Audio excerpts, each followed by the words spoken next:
Assalamualaikum semua murid-murid. Hari ini hari pertama dalam minggu ketiga, kita akan mempelajari kata ganti nama diri. Okey, kata ganti nama diri ini terdapat dalam bahagian tata bahasa. Yang pertama, apakah yang dimaksudkan dengan kata ganti nama diri? Okey, kata ganti nama diri ialah kata yang digunakan untuk menggantikan nama orang. Contoh, orang yang menutur, orang yang mendengar dan orang yang diceritakan halnya. Okey. Yang kedua, jenis kata nama ganti diri terbahagi kepada 3, iaitu A. Kata ganti nama diri pertama ataupun penutur. Penutur di sini maksudnya orang yang bercakap. Yang kedua, B. Kata ganti nama diri kedua, pendengar, iaitu orang yang mendengar kita bercakap. Dan yang ketiga ialah kata ganti nama diri ketiga, iaitu pihak ataupun orang yang diceritakan halnya. Yang ketiga, bilangan penutur atau pendengar. Okey, A. Tunggal, jumlah orang yang bercakap ataupun mendengar tunggal, iaitu seorang. Dan B. Jamak, iaitu lebih daripada seorang. Yang keempat, siapakah yang biasa menggunakan kata ganti nama diri? Yang pertama, masyarakat moden. Yang kedua, masyarakat Melayu lama atau klasik. Dan yang ketiga, masyarakat istana atau bangsawan. Setiap masyarakat ini ada contoh yang boleh kita lihat sebentar nanti. Okey, yang kelima, contoh kata nama diri pertama. Kata ganti nama diri pertama menggantikan nama diri orang yang bertutur. Contoh Ali yang sedang bercakap. Kita tak sebut Ali. Kita gunakan perkataan kata ganti nama diri yang pertama, aku. Aku tunggal ya. Digunakan apabila bercakap dengan kawan yang kita biasa atau dengan Tuhan untuk menunjukkan keakraban. Yang kedua, kata ganti nama diri pertama saya, iaitu tunggal. Digunakan apabila bercakap dengan seseorang yang baru dikenali atau dalam suasana yang rasmi. Okey, contoh cikgu bercakap dengan kamu, cikgu membahasakan diri saya dalam keadaan yang rasmi atau dengan orang yang baru kita kenal. Yang ketiga, hamba. Digunakan untuk membahasakan diri sendiri pada zaman dahulu. Okey, pada zaman Melayu lama, klasik. Okey, yang keempat, patik. Patik juga tunggal. Digunakan oleh rakyat apabila bercakap dengan raja atau sultan. Yang kelima, beta. Juga kumpulan tunggal, digunakan oleh raja atau sultan apabila bertitah kepada rakyat. Yang keenam, kami, tunggal. Digunakan pada diri orang yang berkata serta temannya apabila bercakap dengan orang yang kedua. Okey, kita. Kita digunakan pada diri sendiri dengan menyertakan diri orang yang kedua. Seterusnya, contoh kata ganti nama diri kedua. Ia digunakan untuk menggantikan nama diri orang yang diajak bertutur. Contoh kata ganti nama diri kedua ialah anda, iaitu boleh digunakan untuk menunjukkan orang yang kita sedang bercakap dengan dia dalam keadaan tunggal ataupun jamak. digunakan untuk diri orang kedua apabila berhadapan dengan kita. Yang kedua, awak. Ini tunggal ya.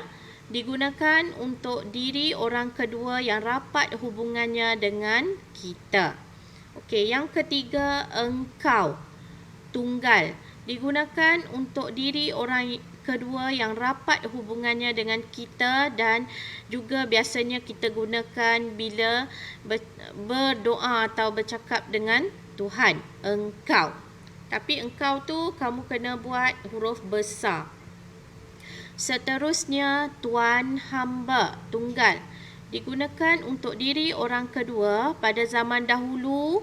Jika kata ganti nama diri pertama digunakan, hamba mesti diikuti dengan tuan hamba sebagai kata ganti nama diri kedua.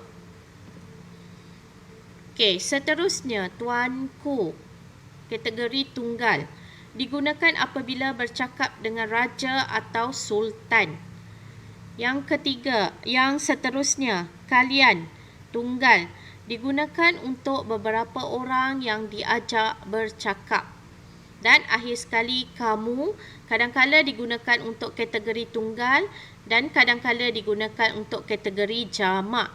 Digunakan untuk diri orang kedua yang rapat hubungannya dengan kita. Okey, seterusnya. Kata ganti nama diri ketiga. Digunakan untuk menggantikan nama diri orang yang diceritakan halnya. Orang yang diceritakan halnya tidak hadir semasa kita bercakap dengan penutur pendengar. Okey, contoh. Ini untuk Melayu bangsawan atau keturunan raja, kita gunakan baginda. Tunggal. Digunakan untuk putera-puteri raja, raja atau sultan. Beliau. Tunggal. Digunakan untuk orang yang kita hormati, misalnya ibu bapa, guru dan pemimpin. Dia dan ia, kategori tunggal, digunakan untuk orang yang umum seperti orang biasa dan rakan. Akhir sekali, mereka, kategori tunggal, digunakan untuk orang yang bilangannya lebih daripada seorang. Okey, kita lihat yang keenam, bentuk kesilapan. Okey. Kita tidak harus mengalah sebelum perlawanan bermula, kata Murti kepada Azrul. Kesalahan di sini ialah kami. Tadi silap ya. Kami tidak harus mengalah sebelum perlawanan bermula, kata Murti kepada Azrul. Murti orang yang penutur, dia sedang bercakap kepada Azrul. Jadi kita tidak sesuai menggunakan kami. Kami ni kalau dua-duanya mewakili penutur dan orang sebelah dia untuk bertutur. Jadi kita gunakan kita. Kita tidak harus mengalah sebelum perlawanan bermula, kata Murti kepada Azrul. Seterusnya kita lihat kesalahan bahasa yang kedua. Kereta itu sungguh mahal kerana ianya diimport dari Jepun. Yang betulnya ialah kereta itu sungguh mahal kerana diimport dari Jepun. Tak perlu gunakan ianya ini. Okey, yang ketiga, beliau diberkas kerana terlibat dalam kes penipuan. Seperti yang kita sedia maklum, beliau hanya digunakan untuk orang yang kita hormati. Dalam penyataan ini, beliau ini terlibat dengan kes penipuan, tidak sesuai. Jadi kita gantikan dia. Orang yang menipu kita gunakan dia. Dia diberkas kerana terlibat dalam kes penipuan. Seterusnya, hamba mohon maaf atas kesalahan hamba, kata Paduka Ali kepada Sultan Mansur. Okey, bila kita bercakap dengan sultan atau raja, kita mesti gunakan Patik mohon maaf atas kesalahan Patik, kata Paduka Ali kepada Sultan Mansur Shah.